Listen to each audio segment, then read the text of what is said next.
everyone. Welcome to your newest episode of the Cosmic Matrix podcast with your host, myself, Laura Matsu, and Bernhard Gunther.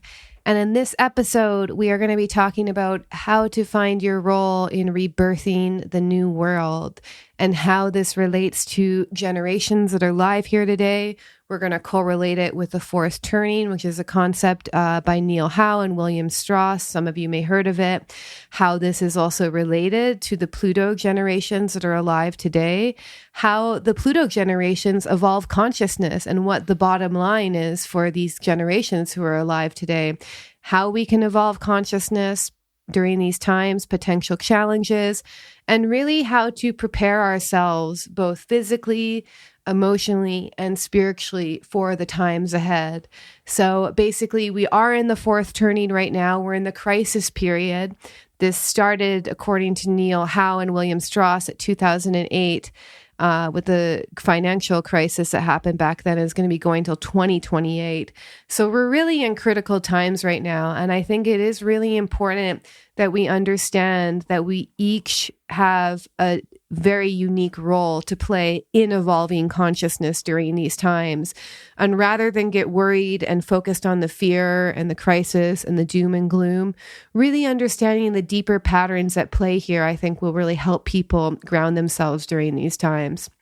So before we get into all of that, I want to make a quick announcement about the next Embodied Soul Awakening program that we have, which is our 12-week online group coaching program in psychological and spiritual self-work with Bernhard Gunther and myself, Laura Matsu. So the next enrollment or the next round is going to start July 25th until October 15th.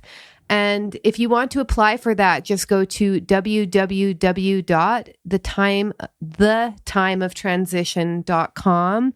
Again, that's thetimeoftransition.com. And just learn, you can learn more about the course and apply there.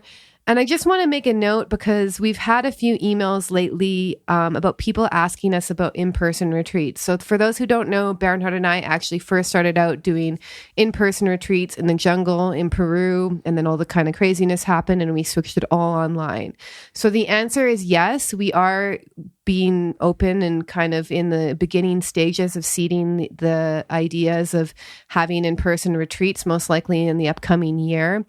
But we are going to change the game a little bit, and we aren't going to be working with people in person retreats anymore unless they go through our program, our Embodied Soul Awakening program, mainly because we want to go really deep in the in-person retreats. And this is all a prerequisite actually for going deeper. So if you're waiting for our in-person retreats to open up again, you haven't taken our course yet, I highly recommend you jump on this next round. That's going to be the next opportunity. And then we'll give the announcement probably a couple months in the future whenever we have things more planned and solidified. But we're actually just going to be reaching out to the people who we've already worked with and giving them the opportunity first. So the bottom line is, if you want to work with us in person, yes, we are open to doing in-person retreats here in Sedona where we live. However, the prerequisite is going to be that you have to have done the online program with us or worked with us in some way in order to come, just so that you have the basis, because we really want to go deeper in the in-person retreats. We have a lot of special things in mind planned in the woodwork right now. But we found that the in-person retreats are way more effective if there's already a solid basis in shadow work of understanding your early childhood, your basic kind of psychological issues. So we really want to make sure that people have that foundation. So again, if you want to work with us, our next round for Embodied Soul Awakening is July 25th to October 15th. And you can get the link on Bernhard's website at veilofreality.com, or just go directly to the course page, which is thetimeoftransition.com. And with that being said, let's go into the topic of this podcast. So find your role in rebirthing the new world. All right. So... Well, a lot of things are happening, always happening. It's pretty intense, I mean, I've written about this over the past few years. We haven't seen nothing yet. I keep saying over and over, and that's what we're seeing right now. It is very intensifying. It is very obvious. We cannot deny the immense changes also on the basic physical material level. I mean, we cannot deny the inflation anymore, not only, by the way, in the US, but also in Europe. All the world is affected globally. This is not just in the US. The US is going through its Pluto return. That's reflected in that as well. And Laura can talk more about that too. But it's happening globally. We're going through a big shift. It's called the time of transition for a reason. And again, there's a lot of opportunity within the shift, but there's devolution, there is involution, there's disillusionment, the descent in order to ascend. Everything that is in alignment needs to be weeded out. And it's obviously, we also see the archetypal battle of quote unquote dark versus light on multidimensional levels. This is occurring in the wars through us, right? But we cannot deny the financial crisis, economic crisis, market crashes, crypto is down and under. A lot of crypto people, everybody's freaking out. But we need to be careful. It's very easy to get in this doom and gloom, fear, negativity, fear frequency. And the irony of this whole economy, basically how it works, even markets, it's pure psychology in a sense, right? People panic selling and all of that. It's all psychologically based. So especially, people who are highly focused only on a materialistic level, on a physical level, right? If they just focus on that, have no spiritual or psychological foundation, they will have the hardest time because a lot of that stuff is disintegrating and they are certainly attached to their materialistic way of view of life, so to speak. So, that needs to be updated. The materialistic way of living doesn't work in the new world anymore. And this doesn't mean to deny the material world or anything like that. We need to expand our vision, our consciousness, and really understand higher laws and universal laws and how everything, works for our higher good. Ironically, there's always opportunity in all of that. But most of all, what I've seen also in myself, right, and many others, we need to be mindful, not get into this negative mindset. And by that, I don't mean just forcing yourself to be positive or take the new age pill and deny the dark. No, we need to face reality, but also observe yourself how easily this negativity can get to you, and the fear frequency and the fear thoughts, and that's how the matrix gets us as well.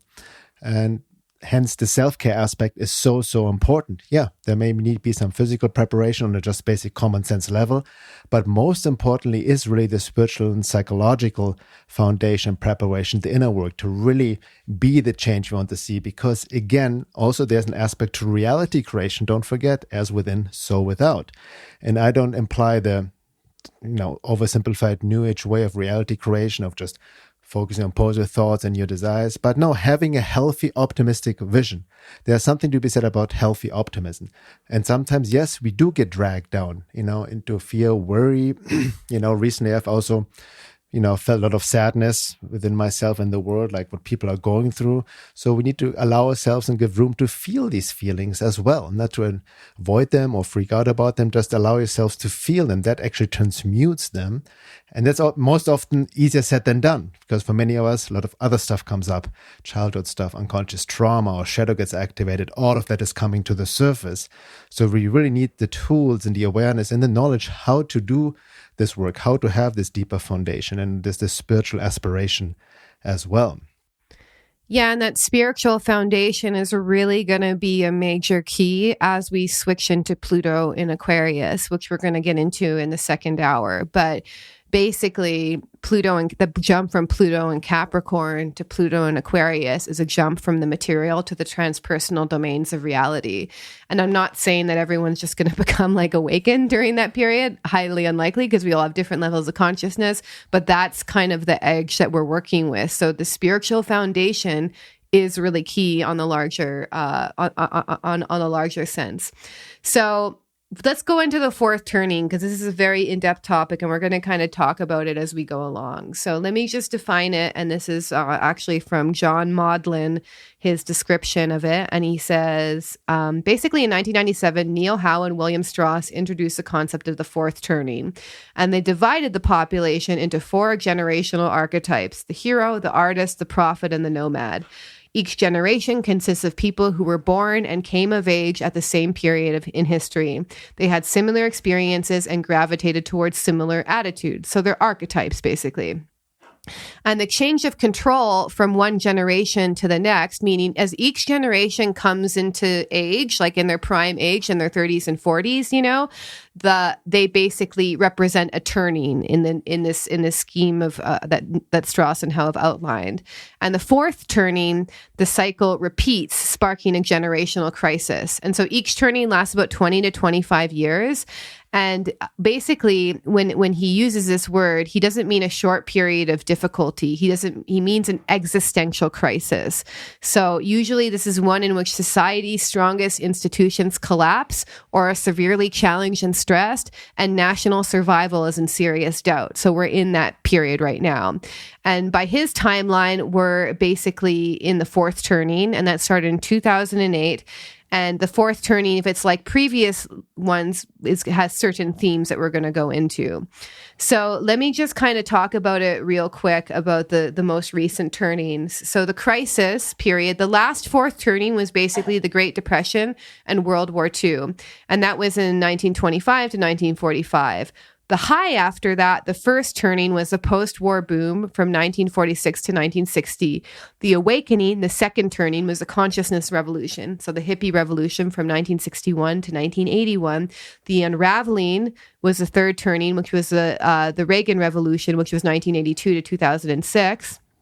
And then the crisis fourth turning is in 2008 to 2028. So originally, I think he thought that was a little bit earlier, but then recently, Neil Strauss went on an interview and he said that the fourth turning, actually, he believes the fourth turning started in 2008 and will go into 2028. Which, by the way, it's interesting to know 2028, also pretty close to 2030, which is kind of the timeline for the WEF, the World Economic Forum, the Great Reset Agenda 2030. Yeah, exactly.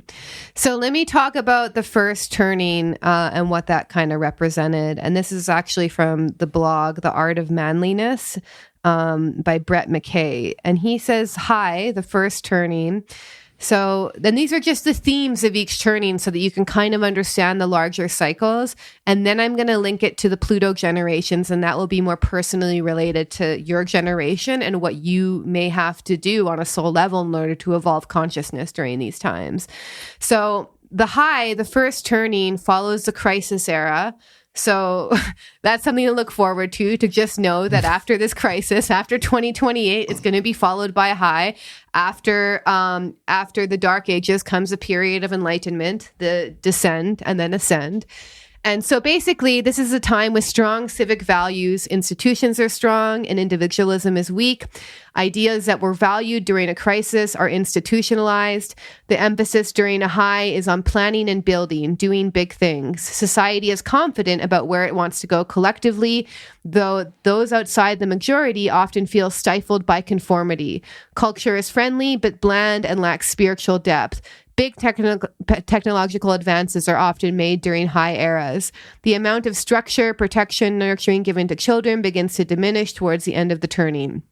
During a high, old prophets die off, nomads enter elderhood, heroes enter midlife, artists enter young adulthood, and a new generation of prophets is born. So this is a post-war boom, basically. That was between 1948 and 1963. The first turning. So just to be clarified, so we are right now in the fourth turning.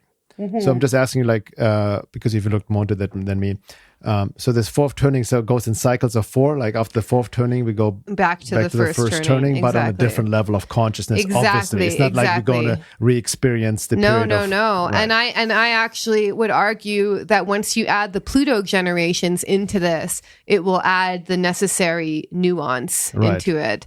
So anyway, let me just go quickly through the other turnings, and then I'm going to talk about the fourth turning. So the awakening is the second turning, and the focus of society shifts from building institutions to developing an in individuals' inner life. So new social ideas emerge during this time, and experimentation with utopian communities is common. Members of the coming-of-age prophet generations are often at the forefront of the spiritual awakening during second turning eras. Young activists look back at the previous high as a period of cultural and spiritual poverty, and begin to rebel against the midlife hero generation who made it possible. So this is the consciousness revolution of the 1960s. So this is all the hippie generation, revolution, basically. And then he also likens it to the great awakenings of the 18th and 19th century were also examples of awakening turnings. Okay, and then we get into the unraveling. The third turning. The third turning, yes. So the unraveling begins as society embraces the liberating cultural forces set loose by the awakening. Basically, so all the kind of stuff that the hippies did starts to get really embedded into the culture. Individualism and personal satisfaction are at their highest, while community and trust in public institutions are at their lowest.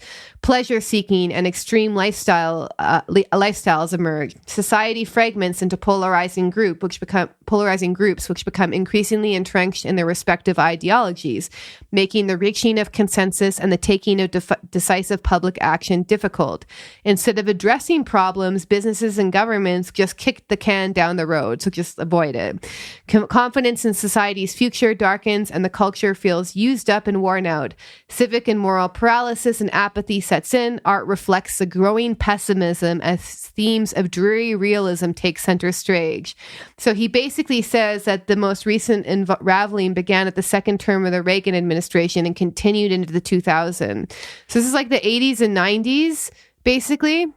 You know what's kind of, just interject real quick? Yes. So this is what you just mentioned with the unraveling. And as I see from this first, second, and third turning, and the unraveling third turning, when, as you said, that begins as society embraces the liberating cultural forces set loose by the awakening. Yes. So it's very similar to the evolutionary astrology concept, or the other esoteric traditions of the evolution of consciousness, going from the consensus state into individuated state. And then the individuated state becomes the new individuated state becomes the consensus state. Yeah, right? Exactly. And then out of that new consensus state, the new individuated state is built upon, and so on and so forth. Totally, yeah, right? exactly. Because like evolutionary astrology, which we'll get into a second, follows natural law. And I personally think, looking at this, basically natural law is observable in nature. You can prove it actually through understanding the laws that govern nature. So what I'm thinking is a part of him was also just kind of tuning into natural law through observing the themes of history, basically. Okay. So, and you can see this, when he started this kind of like the pessimism. Think about the grunge movement, all like the kind of metal music and like, the music, the apathy. Yeah, exactly. Like Kurt Cobain came out during this period, yes. And he was such a figure of this kind of third turning. Anyway, okay. So the crisis, fourth turning. So we're in the fourth turning now. And according to the guy who wrote this book, Neil Strauss, he says that it started in 2008. So, and it goes until 2028. And he says, this is from the Art of Manliness blog still. And he describes it as an era when America's institutional life is destroyed and rebuilt into response to a perceived threat to the nation's survival. This threat can take several forms: economic distress caused by defaulting on national debt, hyperinflation or widespread unemployment, social distress caused by class or race warfare, ecological distress caused by natural or man-made disasters, energy or water shortages, epidemics/pandemics, secessions and civil revolts, and traditional nuclear or cyber warfare are some of the possibilities. So he wrote this a long time ago. Yes, 1997, yes. 1987, wasn't it? I believe in 1997, no. Oh, 1997, yeah, you're 1997, right, yeah. Sorry, yeah. Go ahead. Okay, so, so going back to it. The crisis can be caused by one large threat or by many little things that society failed to deal with during the unraveling finally coming to a head. Mm-hmm. Obviously, societies are forced with wars and crises all the time. It is how society responds to the crisis that determines whether it catalyzes into a fourth turning. There are always sparks, but not all sparks turn into fire. A spark ignites a fourth turning because in some way the society is ready for it and wants it, though not consciously. They sense that society feels tired, worn out, and needs to be renewed. No matter what form the crisis takes, it galvanizes people into an action-taking consensus. Problems that were once kicked down the road during the unraveling are finally taken by the horns. Civic authority revives. Cultural expression redirects towards community purpose. Community is a huge aspect of the fourth turning. And people begin to locate themselves as members of a larger group. Self-sacrifice, institution building, and consensus replace self-interest, personal development, and contrarianism as values society encourages. Wanting to protect their children from the turmoil surrounding them, parents become overprotective during a crisis. Yeah. So America experienced a crisis era during the Revolutionary and Civil Wars. Our previous crisis began with the Great Depression and ended after World War II. And what they wrote in the fourth turning in 1997, they predicted the next turning would begin in the middle of the 2000s and last until 2025. So he changed that and he said actually 2028 it began. So just the message is, let me just say one more. Yeah, I know it's so dead on. It's crazy. And just two more points on that. The overall message is to make sure you're ready, just make sure you're ready. Realize the situation that we're in. And then John Maudlin, so I'm kind of taking from a couple blogs here, also said a really great quote, that America's moves into a fourth turning, there will be a time of great national trial and upheaval. Yet seeing this on the horizon does not prophesize a horrible tragedy. The fourth turning could also be a time of triumph. Just as the risk of war is great and the fourth turning, so too is the possibility of accomplishing things that in other eras would be impossible, especially in the areas of government, institutions, and infrastructure. It's important to remember that fourth turnings have occurred many times before in American history. Each has been an era where America felt good about itself as a society and a nation, a time when big problems have been solved, when businesses ultimately emerged prosperous, and when people came together with a new ethic of community and consensus. So to understand there's light at the end of this tunnel, that we have to go through this. It's also kind of like, just understanding natural law will help you understand the evolution of consciousness, which I'm going to touch into when I talk about Pluto. But just understanding that nature dissolves and decays and goes back into the ground in order to emerge as a new form. Think about the caterpillar to the butterfly. We're in this collective metamorphosis, and it's only through our fear of death, of decay, of dissolution, and thinking that it's the end that we are afraid of change. So we actually have to understand that in order for something new to emerge, what already exists will need to dissolve, decay, be destroyed, and that we are in this critical period. And then another thing to understand too, which he doesn't really touch on because I don't know how much he gets into the spiritual perspective, is that we are evolving consciousness right now too. And we are not, I think it was Einstein that said this quote, we are not going to solve this problem with the same level of consciousness that created it.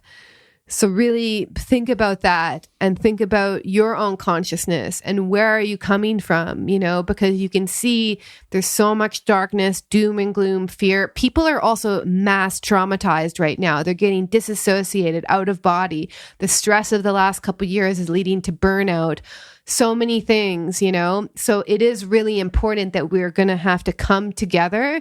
And also there's a big grief process that's going to have to happen, I think, especially for us who are more spiritually sensitive, especially for the people who have lost people over the past couple of years. So let's just kind of think about that and think about the next state of consciousness will determine the next turning, basically. That's my own personal theory, and that's based on, not personal theory actually, but that's my own personal belief based on natural law. Yeah, great. Thank you. No, that's interesting. So, as you just mentioned, the people are going to have the hardest time in this fourth turning right now, who are still really in the dark age of materialism, as I would call it, right? Really just having a materialistic view, because you can only be afraid of death, be afraid of the future and everything just crumbling materially or physically if you really just are stuck in materialism. Yeah. And that's also the obsession of the materialist transhumanists, right? Of just their really deep conscious or unconscious rather fear of death gets them into like trying to extend life at all costs, trying to stay young. And we see this pathology nowadays in this world, even, of all the we talked about this before, cosmic surgeries and all of that, trying to, idealize youth and all of that, and is trying to stay young, extend life. There's death or fear of death driving all of this because of this materialistic view or addiction, so to speak. But as you share this, it's really fascinating because all of it points to a deep paradox, because what's happening in the world right now, I've mentioned this before, you can see it from many, many different levels. And I would also argue right now with this fourth turning, it's even more intense than the other turnings before because of the Pluto return of the US. Number one, and what's happening collectively in light of the time of transition, and a bigger shift that's happening that hasn't happened maybe in previous turnings. So it has the same blueprint, but there's something even bigger occurring, I would say, on that level, which probably also ties into Pluto and Aquarius. But what I want to try to hint at, or what I want like to address is, we can see it right now, what's happening in the US. People blame Biden, right? Let's go Brandon and all of that. Right? Although we all know he's just a puppet for the deep state and all of that. He's not really in charge and whatnot, but still the blame, and Trump maybe was in the way of it. But when we look at these cycles, what's happening is also inevitable from a much higher perspective. Yeah. All empires have their time, of rise and destruction. Look at Rome, look at Atlantis, look at the Asian Persian Empire and all of that. Yeah. And we see this now happening within the US, and it's mirrored in these archetypal cycles, be these fourth turnings, be this in the cycles of the ages, as shown through various esoteric traditions, the yugas, for example, and all that. It goes also in light of evolutionary astrology, the Pluto generations and all these cycles, but everything goes over cycles, or what you said, also the natural law, even the Hermetic principles, right? The principle of rhythm, of polarity, everything is swinging to one side, then over to the other side. And it goes in a spiral more up and down. But the key point is also, or look at from the law of ascent and descent. We have to disintegrate in order to rise again and build something new. Yes. But like you mentioned, there's also a big opportunity right now. That's what people forget. What you addressed there as well. And I was watching. I forgot what it was. YouTube with the guy from Valuetainment, Patrick Bet David, something like that. I like him.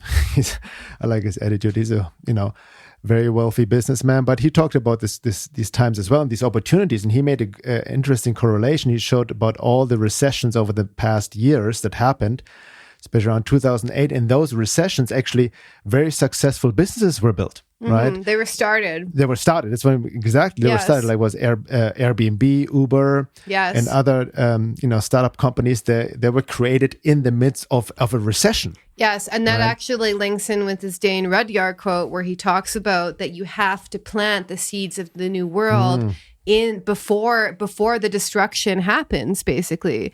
Because when it's almost like if you don't plant anything in winter, you don't have anything for spring. So that's kind of what we need to focus on.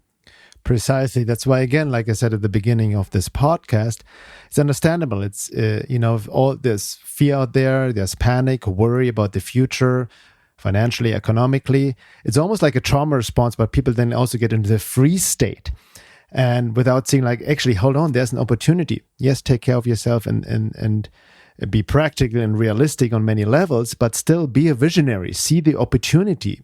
The irony right now, everybody's so scared to spend money right now, but at the same time, we're in a hyperinflation like we've never been before. So just sitting on your fiat money is also just going to lose the value of it is going to lose tremendously over the next years. So there's investment opportunities. Most importantly, I see also investing into myself and all of that to kind of like create the foundation. But this is ripe to plant the seeds for the new world right now on many different ways, because we cannot go back to the old ways. Like you mentioned before, we need to build something new. So it's also up to us as individuals to use our God-given creativity, right? Our will, our determination to be anti-fragile in these times and create the seeds for the new world. Yeah, you need to prepare during basically the fourth turning, because the first turning will be followed by a high. So it's almost like I see the fourth turning, we're putting the seeds. It's dark, it's fertile, it's fertile for the seeds to, like the darkness and the density almost like gives us the material we need to plant the new seeds, if that makes sense. So, he's very interesting in this book because he really talks about the generational archetypes, and he says they always come in the same order: prophets, nomads, hero, and artists, and they all have characteristics. And so he talked about the hero generation, which is the GI generation that was 1901 to 1924, the artists, the silent generation, 1925 to 1942, the prophets, which is the baby boom generation, 1943 to 1960. Then we have the nomads, which is Gen X, 1961 to 1981. And the next heroes will be the millennial generation, 1982 to 2004, and so on and so forth. So it repeats itself, right? So I'm not going to go into his version of the archetypes, but I found an interesting correlation in evolutionary astrology and the generations of Pluto. So basically how this kind of links up is the hero generation is a Pluto and Cancer generation / Gemini generation. The artists are the Pluto and Cancer generation to the Pluto and Leo generation. The prophets are Pluto and Leo to Pluto and Virgo. Nomads are Pluto and Virgo to Pluto and Libra. The next heroes are Pluto and Libra, Pluto and Scorpio, and Pluto and Sag. And the next artists, Pluto and Sag, Capricorn, then on, right? So this is just kind of my correlation to it. So now I'm going to talk about how this links into evolutionary astrology and how this is personally relatable to you based on your Pluto sign. So before I get into it, I want to go over some basic principles of evolutionary astrology and why it is important to understand these in order to understand the concepts that I'm about to go into. So evolutionary astrology is based on natural law and natural science, meaning it's observable in nature. You can correlate it in nature. You don't need to believe in it in order for it to be real. It's happening already. So it's really important to understand that astrology does not determine life. It reflects the life cycles of nature.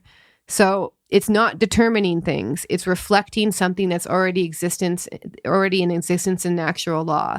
So you can actually observe and correlate the truth of astrology in any natural process in nature, basically, in life itself. It goes actually in line with the natural Hermetic principle, as above, so below, as within, so without. Yes. Right? I think the biggest misconception of people who don't know astrology, or that have also bought into the many oversimplification distortions of astrology over the years, especially since it has become more quote-unquote mainstream, the New Age has distorted it, that, like you just said, it's not deterministic. The planets don't impel you to do anything. They're not external of you. They're more a reflection of deeper collective and personal psychic processes. It shows potentialities, not actualities. I think that's the key thing.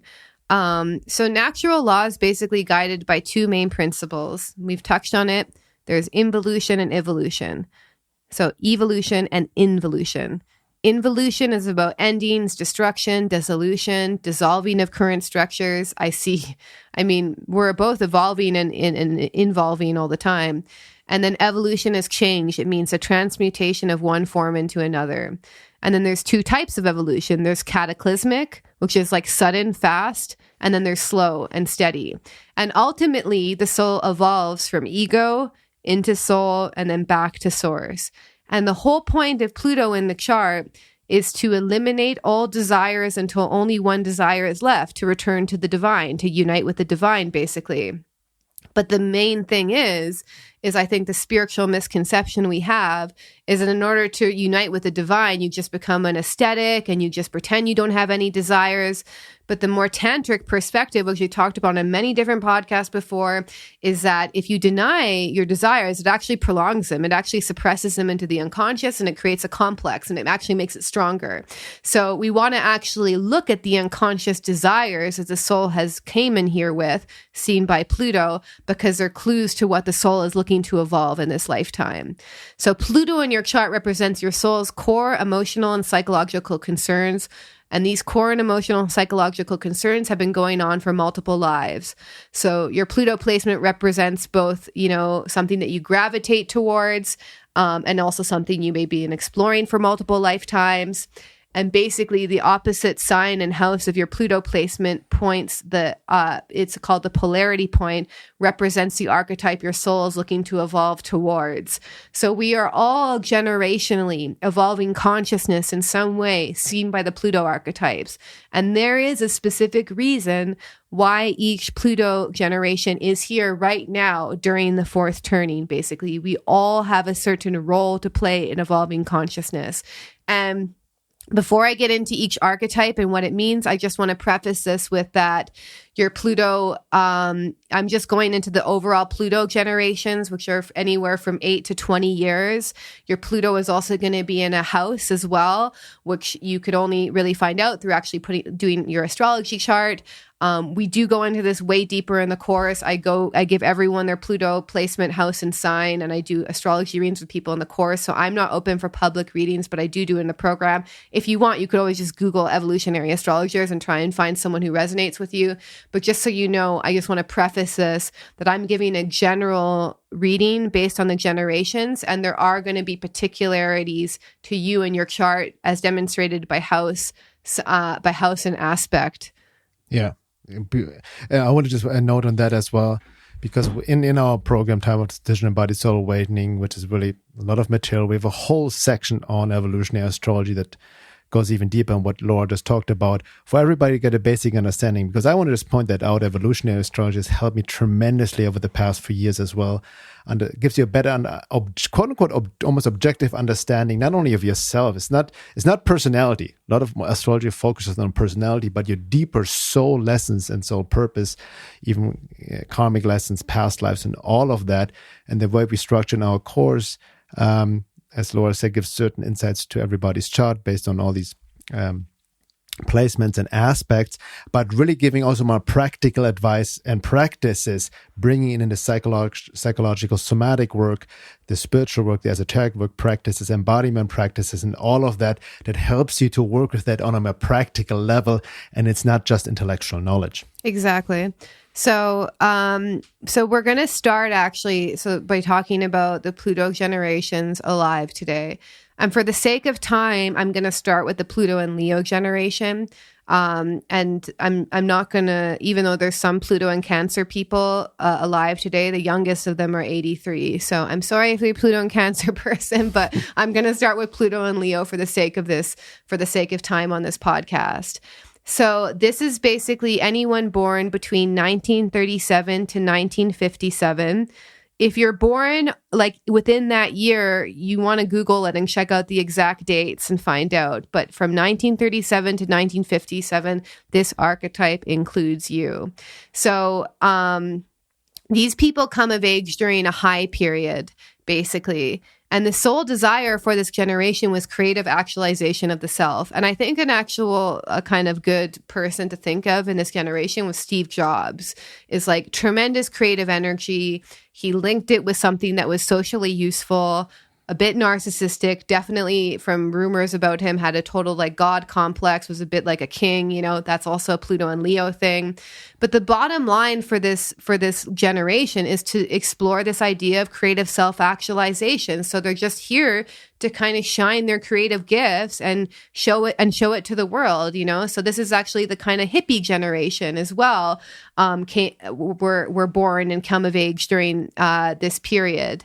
So the hippie generation came of age during the high period. So that's what we want to understand. So Pluto and Leo were born between 1937 and 1957, and they came of age, meaning their prime age during the high period. So a lot of these people have influenced culture that we're seeing now.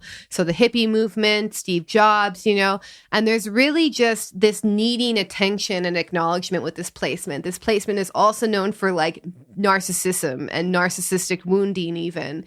So you see actually the hippie generation, they were very focused on self-actualization, and a lot of them actually ended up being almost like too self-focused, too narcissistically focused. It's just fascinating to see it in that light, actually. What is the saying tune in, drop out. Yes, Timothy Leary, and just make love, not war, and Exactly. just like don't care about. That was actually also got hijacked by the CIA counterintelligence program to destroy the anti-war movement, because they're just like, oh, who cares about anything? Let's just indulge in ourselves, right? Exactly, which was a core soul intention of that placement. But the shadow side is obviously of that narcissism, having this kind of king or queen complex, which can be overt or covert. That's why I said Steve Jobs is a good example, because he strongly had this creative vision, and then it got like too inflated, too high, So the main lesson for this is you must forget that all your creative energy doesn't belong to you. It's not part of you. You are maybe a channel of it, but it's not part of you, basically. You, yes. Exactly. And the lesson for this placement is actually in the previous archetype, in the Cancer archetype, is if you haven't sorted out your childhood stuff and learned how to be really kind of solid in a sense of self-esteem, then you're going to be constantly demanding reassurance and validation, basically. And that's where the narcissism comes from. So to really understand that no amount of external validation for your external gifts will be enough if you haven't had that basis within yourself, that emotional basis seen by the Cancer archetype.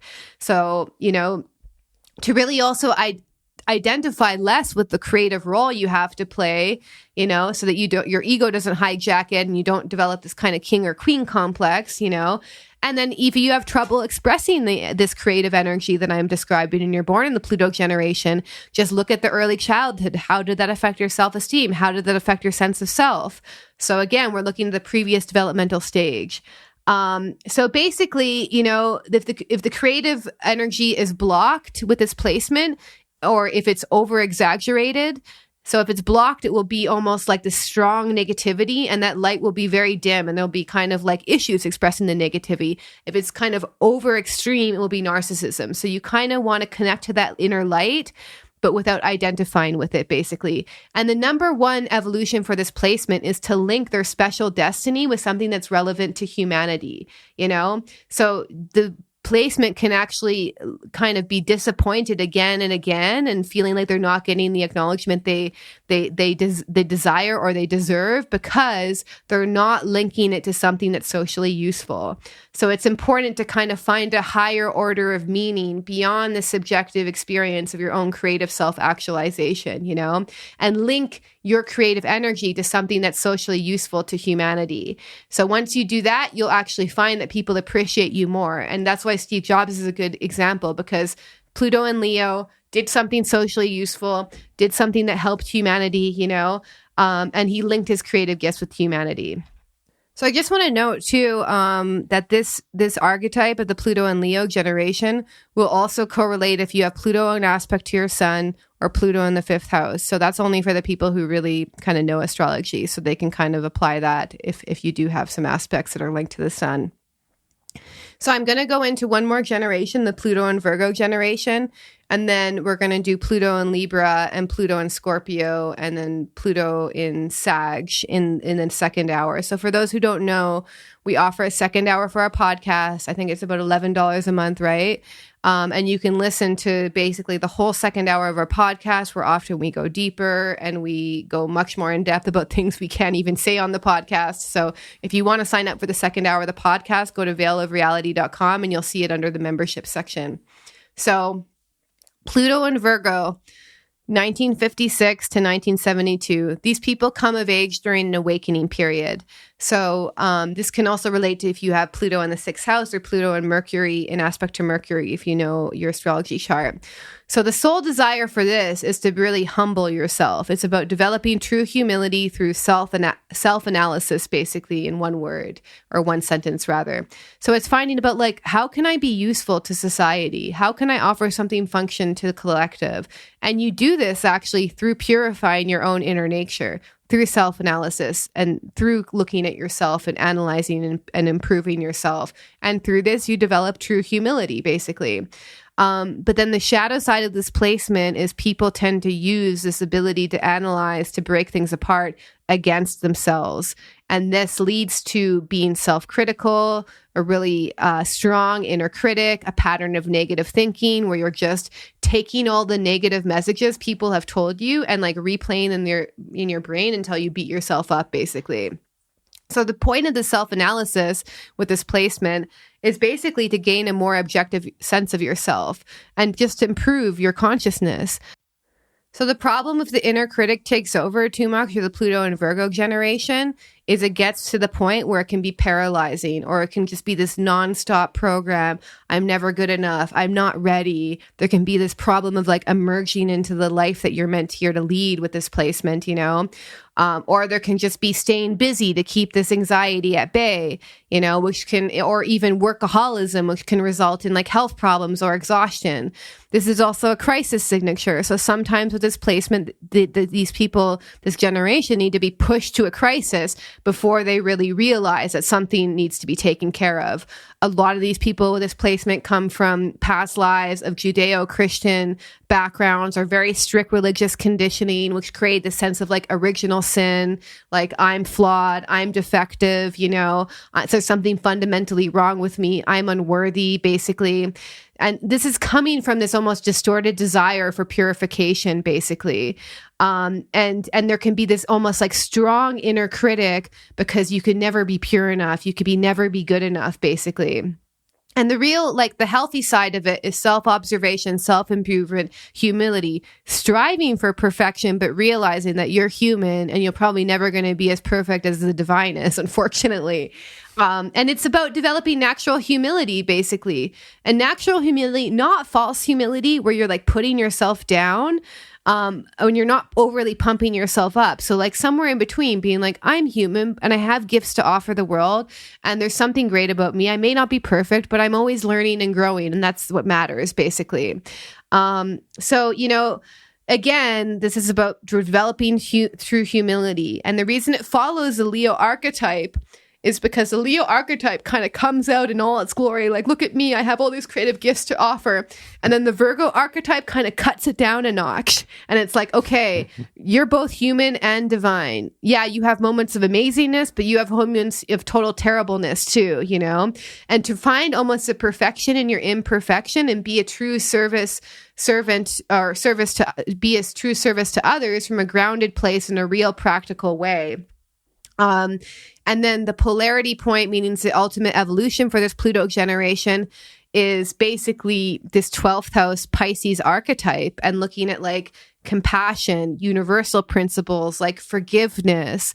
It's really important for people to learn with the Pluto and Virgo generation to learn how to apply forgiveness, acceptance, compassion, to realize that creation is perfect, whether it's disintegrating or in full bloom, to kind of see this holistic view of the universe, you know, and really forgive themselves for everything that they ever thought was wrong with them, and just kind of working with that and realizing that there's nothing wrong with you, you know, that the forgiveness you need to give yourself will release the shame that can kind of accompany the Pluto and Virgo generation, and just kind of understanding higher qualities. So, you know, universal qualities like faith, surrender, trust in the divine, you know. And for people with this placement, they often found religion early on through this almost like persecutory dynamic, like original sin, you're born a sinner, you know, but rather you need to find spirituality through understanding the more holistic awareness of the whole. So you really zoom out with this polarity point. So it is really about cultivating a relationship with the divine, a real relationship to the divine, not from this place that like, I'm not good enough, I'll never be good enough, but like the relationship with the divine, meaning you can zoom out and see the universal forces, see the bigger picture, see that how creation operates through these larger universal principles. And then you learn to kind of flow with the natural currents of life rather than overanalyzing them to the point where you get stuck, basically. So, you know, this will also generate real humility when you realize that creation is already perfect. So we're going to go into the next two Pluto generations, which is Pluto and Libra, Pluto and Scorpio in the second hour. But I just want people to reflect on that, you know, and also I want to let people know that these themes may be relevant to you regardless of whether or not you're in the Pluto generation, because you may have these archetypes very strongly in your chart as well. So I just want to point that out as an extra kind of aside. Yeah, that's an important point for people who are not, not know much about astrology, or like you mentioned, this is definitely generational. However, like you just said, Pluto and Leo, that generation that comes out of age right now. But also if you have, like you said, in your chart, but you only know if you know your personal birth chart, your natal chart, if you have Pluto in the 5th house. So you have aspects of Pluto in Leo, right? Or Pluto in aspect to Sun. Or Pluto aspect to Sun. Which you and I both have. Because that's true. Because Sun is the ruler of Leo. Exactly. So that's how you interpret it. Yes. And also what you just mentioned, Pluto in Virgo generation, or if you have Pluto in the 6th house or aspects to Mercury, right? Yes, Mercury exactly. is the ruler of Virgo. Or even if you have strong Virgo archetypes elsewhere in your chart as well, that's definitely relevant to you. So these are just archetypes. Exactly. Right. Yeah. Beautiful. So, okay. In the second hour, we're going to talk a little bit about the Pluto in Libra, Pluto in Scorpio generation. And then one thing I'm going to start touching on actually is where I see this going with Pluto in Aquarius as well. So that's the next. Yeah, because we're going to enter Pluto in Aquarius in 2023. I actually see it. I mean, just notice the kind of themes in the headlines to kind of tell what's happening collectively. Yeah. And you see this actually, this AI, this guy who worked for Google, and his AI, which he said became sentient, got like all exposed on Twitter, and then he got fired and whatnot. Anyway, what I'm trying to say is that this is going to be part of the Pluto and Aquarius generation. I mean, we can even the whole market, cryptocurrency is down. Everybody thinks it's done over. No. Cryptocurrency, Bitcoin is a huge Aquarius archetype topic, which is going to just definitely take off, in the Aquarius generation when Pluto enters into Aquarius. And it's interesting also, we can even in touch. We talked about him before, Vitalik, one of the co-founders for Ethereum.